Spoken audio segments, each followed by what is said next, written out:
मसीह में सभी भाई बहनों को शालोम, गॉड ब्लेस यू। परमेश्वर आप सबको आशीष दे। आप बहुत बढ़िया और बहुत सुंदर से अपने जीवन को बिता रहे होंगे परमेश्वर के अनुग्रह से। इसलिए हम परमेश्वर का धन्यवाद करते हैं। आज परमेश्वर के वचन से कुछ बातों को हमने देखेंगे। यिर्मयाह नबी का किताब 1 अध्याय उसका 5 पद, जहाँ पर लिखा है, गर्भ से रचने से पहले मैंने तुझ पर चित्त लगाया और तू उत्पन्न होने से पहले मैंने तुझे अभिषेक किया और तुझे एक भविष्यत वक्ता बनाया।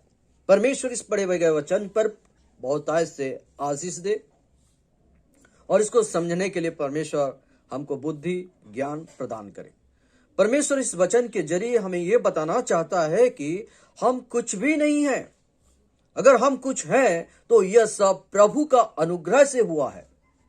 अगर यिर्मयाह नबी एक नबी बना तो परमेश्वर का कृपा से, अगर उसका अभिषेक किया गया तो परमेश्वर का अनुग्रह से, क्योंकि परमेश्वर का वचन कहता है कि तुम्हारे रचे जाने से पहले मैंने तुझ पर मन लगाया।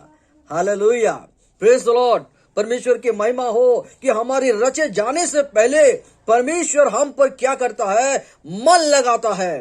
परमेश्वर इस वचन के जरिए परमेश्वर हम सबको बहुत हाथ से आशीष दे मेरे प्रिय भाई बहनों, क्योंकि उसके रचे जाने से या हमारे रचे जाने से पहले परमेश्वर का मन हमारे ऊपर था, हमारे ऊपर वो कृपा किया और हमारे जीवन में उसकी अनुग्रह हुआ।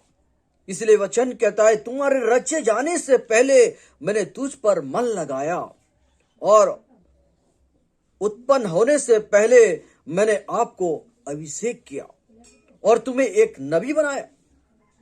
आज अगर हम एक विश्वासी हैं तो यह प्रभु का अनुग्रह ही से है।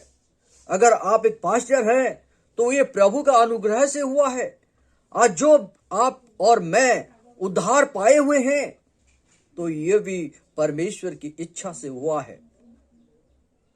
अगर हमारी इच्छा से ही सब कुछ हो जाता तो आज पूरी दुनिया, पूरी संसार परमेश्वर को जान पाता, उद्धार पाए होते।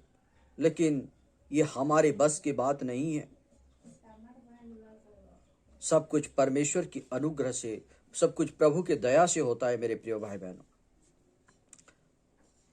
एक मछुआरा जब मछली पकड़ने जाता है और जाल को फेंकता है तो उसकी अगर इच्छा से सब कुछ हो जाता तो मछली ही मछली आ जाते, उसमें मेढक नहीं आता, हर प्रकार के जीव जंतु नहीं आते, लेकिन वो जाल में वो सारे चीज आते हैं। लेकिन चुनाव तो उस मछुआरे के हाथ में होता है। ठीक ऐसा आज परमेश्वर की इच्छा, अनुग्रह जो हमारे ऊपर है, ये हमारे लिए क्या है, उसका चुनाव है। जो आज हम यहाँ पर विश्वासिनी कहलाते हैं, उद्धार पाए हुए व्यक्ति कहलाते हैं, ये परमेश्वर के ही चुनाव है। वचन कहता है, दान और बुलाहट बिना प्रायश्चित किए ही मिल जाता है। आपको प्रायश्चित करना नहीं पड़ता कि मुझे दान मिल जाए, मेरे को बुलाहट मिल जाए। ये आपके प्रायश्चित से नहीं होता, वो बिना प्रायश्चित से क्या हो जाता है, मिल जाता है। आपको यह सब पाने के लिए धार्मिक बनना नहीं पड़ता।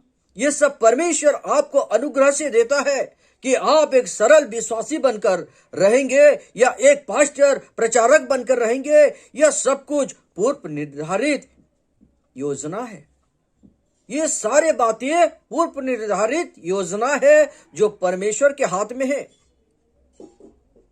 जो परमेश्वर आपको जन्म लेने से पहले सोच कर रखा था। वो उसका खुद का निर्णय है, खुद का विचार है। आप उसमें एक कदम भी आगे बढ़ नहीं सकते। अगर आप बढ़ने की कोशिश करेंगे तो आप एक विफल व्यक्ति पाए जाएंगे। जैसा शैतान स्वर्ग में परमेश्वर उसको दूत बनाने के अधिकार दिए थे, वो मुख्य दूत था, लेकिन वो शैतान क्या किया, वो आगे बढ़ने के लिए कोशिश किया, अपने मन मुताबिक करने की कोशिश किया और क्या हो गया, वो विफल हो गया, पतित हो गया। इसलिए मेरे प्रिय भाई बहनों, जो परमेश्वर आपको दिया है उसी में स्थिर रहिए। अगर आप विश्वासी हैं, विश्वासी बनकर रहिए। अगर परमेश्वर आपको पास्टर बनाया है, पास्टर बन के रहिए। अगर आपको दीकन बनाया है तो आप दीकन बन के रहिए। उसके ऊपर आगे बढ़ने की कोशिश मत कीजिए। परमेश्वर इस छोटी सी वचन की जरिए आप सबको आशीष दे मेरे प्रिय भाई बहनों।